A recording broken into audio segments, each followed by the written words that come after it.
এই যে পেঁয়াজের বাজারটা কম যাচ্ছে, এই টাইমে কিন্তু ম্যাজিস্ট্রেট হাটে আসে না। যখন একটু বাড়তি হয় তখন আইসি ব্যাপারীদের জরিমানা করে। দর্শক বন্ধুরা আসসালামু আলাইকুম। দর্শক, কি হচ্ছে পেঁয়াজের বাজারে? রাতারাতি পরিবর্তন হচ্ছে পেঁয়াজের দাম। আমরা রয়েছি পেঁয়াজের পাইকারি হাটে। আমরা কিন্তু এই মুহূর্তে রয়েছি পাবনা জেলার ঐতিহ্যবাহী হাট আতাইকুলা হাটে। আর আমাদের সাথে রয়েছে ব্যবসায়ী ভাই। তো ভাই জান, আসসালামু আলাইকুম। ওয়ালাইকুম আসসালাম। কেমন আছেন? আলহামদুলিল্লাহ, আল্লাহ রাখছে ভালো। অনেকদিন পরে দেখা হলো, ব্যবসা বাণিজ্য কেমন চলছে এখন? ভাই ব্যবসা তেমন একটা ভালো না, বাজার কম, এজন্য ব্যবসা ভালো না। আচ্ছা, সে আজকে কত মন পেঁয়াজ কিনেছেন ভাই? আজকে এখানে প্রায় 80-70 মন, 80 মন হবে আর কি। 70 থেকে 80 মন। 70 থেকে। আমদানি কেমন ছিল হাটে? আমদানি মোটামুটি বেশি একটা, বেশিও না কমও না। আচ্ছা, সে তুলনায় দাম কেমন আছে? বাড়তে না কমতে রয়েছে? বাজার কম। বাজার কম? হ্যাঁ। আচ্ছা, এতে কি যারা কৃষক রয়েছে, যারা পেঁয়াজ চাষি রয়েছে, তারা কি ন্যায্য মূল্য পাচ্ছে? না, এটা লস হবে। লস হচ্ছে? হ্যাঁ, লস হবে। আচ্ছা আচ্ছা, আমরা এখানে যে পেঁয়াজটা দেখতে পাচ্ছি, এটা তো হচ্ছে ইন্ডিয়ান সুখসাগর পেঁয়াজ নাকি? না, এটা কিংস পেঁয়াজ। King piece. আচ্ছা আচ্ছা, এটার দাম কত রয়েছে আজকে ভাই? এটার বাজার রয়েছে 900 টাকা। 900 টাকা।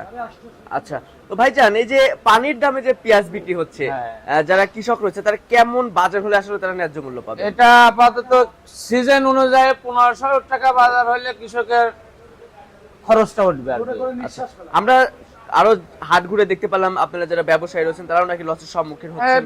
কমতে বাজারে তো ব্যাপারের ব্যবসা নাই, গাড়ি কৃষকের লস হলে ব্যাপারেরও লস হয়। আচ্ছা এটা এমন একটা ব্যবসা। আচ্ছা, তো ভাই যেটা দেশি পেঁয়াজ রয়েছে সেটা কত করে রয়েছে? দেশি বীজটা রাখি যেটা গেল ওটা 1000 টাকা বাজার আছে। আচ্ছা আর এমনি মোকামের জন্য 50 টাকা কম পাওয়া যায়। আচ্ছা, রাখি পেঁয়াজ কি এখন কেনা বেচা হচ্ছে? হ্যাঁ, অল্প।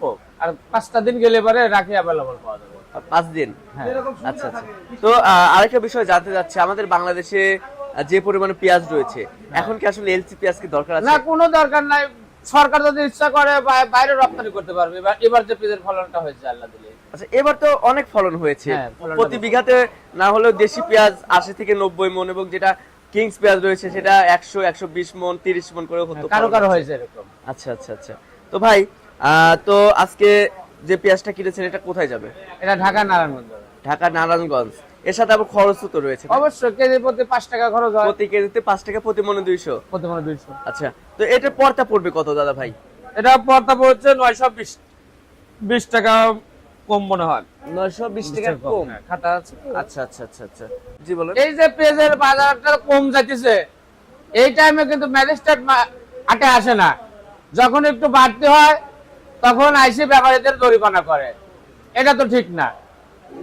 আমরা কৃষকের মাল, কৃষক যতটুকু রপ্তানি করবে, রপ্তানি আমদানিটা বেশি হলে পরে বাজার এমনিতেই কমে যায়। বাজারে যখন দেশে পেঁয়াজের আমদানিটা কমে যায়, লাস্ট পর্যায়ে যায়, তখন বাজার এমনিতেই একটু বেড়ে যায়। ওটা তো ব্যাপারের কোনো দোষ থাকে না, আমদানির উপরে বাজারের ডিপেন্ড করে। কিন্তু ওই টাইম ম্যাজিস্ট্রেট নাইবে কিছু কিছু ব্যাপারের জরিমানা করে বসে। এটা তো একদম বেআইনি। তো দর্শক, এই ছিল সর্বশেষ তথ্য। দেখা হচ্ছে পরবর্তী ভিডিওতে। আল্লাহ হাফেজ।